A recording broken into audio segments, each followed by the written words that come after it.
Yung manok mo, gawin natin ganito. Parang lechon ng itsura pero pinirito lang pala. Intro pa lang matatakam ka na talaga. Tapos yung kanin, Java rice pa. O di ba? Ang ganda. Maglagay tayo ng 2 kutsarang ketchup sa bowl. 1 kutsarang toyo. 2 kutsarang oyster sauce. 2 kutsarang asukal. 1 pirasong sibuyas.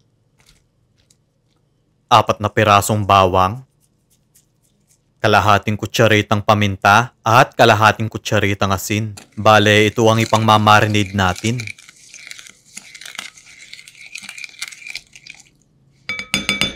Tapos, 2 kutsarang mantika ang ibinuhos ko.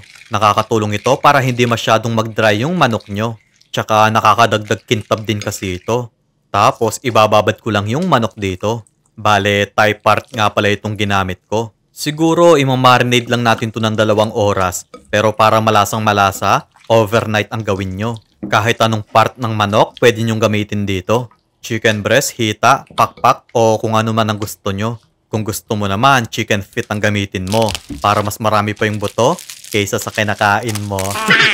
Habang nakababad yung manok ko, Java rice naman ang lulutuin natin dito. 1 kutsarang buto ng atswete ang igigisa ko. Ito kasi ang magpapakulay dilaw sa ating kanin. Then, tinanggal ko lang yung mga buto. Maggisa na din tayo ng bawang dito. Grabe, amoy pa lang nakakatakam na. Hahanap-hanapin mo ito, panigurado.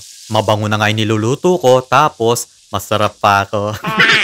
Isangag na natin yung kanin dito. Yung iba, turmeric ang ginagamit nilang pampakulay dilaw sa kanin. Kaya kayong bahala kung ano ang mas gusto nyong gawin. Naglagay din pala ako ng asin dito. Di ko lang napakita sa video. Grabe, nakakatakam ang itsura. Masarap itong aking kanin, lalo na kung ako ang uulamin. Ano daw? Heto na yung manok na binabad ko. Pwede din ihawin ito, pero mas gusto kong pinipirito. Heto yung lutuan na gagamitin ko. Sa mga gustong bumili, pumunta lang kayo sa TikTok ko at i-click nyo yung pangalawang video. Guys, non-stick na at pang-induction cooker din ito. So, pirituhin na natin yung ating manok. Mas gusto ko kasi yung kulay puti na kawali para nangingibabaw yung kulay ng niluluto ko. So, baligtarin lang natin to. Mahina lang ang apoy ko para hindi agad masunog yung manok natin dito. Siyempre, pahiran din natin ng pinagbabaran para mas lalong maging juicy yung manok ko. O, diba? Parang lechon ng itsura pero pinirito lang pala. Ilalagay ko na yung Java rice natin.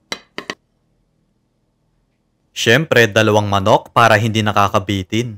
Naglagay din ako ng fried garlic sa ibabaw at dahon ng sibuyas pampaganda. Grabe guys, naparami ata yung kanin ko. Tingnan nyo naman no, parang lechon ng itsura pero pinirito lang pala. Kaya naman, tikman na natin to. First bite. Oh, sarap nito. Grabe, napaka-juicy niya. Napakasarap po. Parang lechon talaga ang itsura.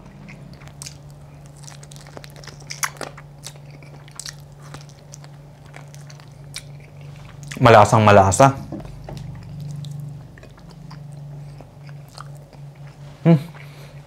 Kaya naman, try nyo na din ang recipe na to.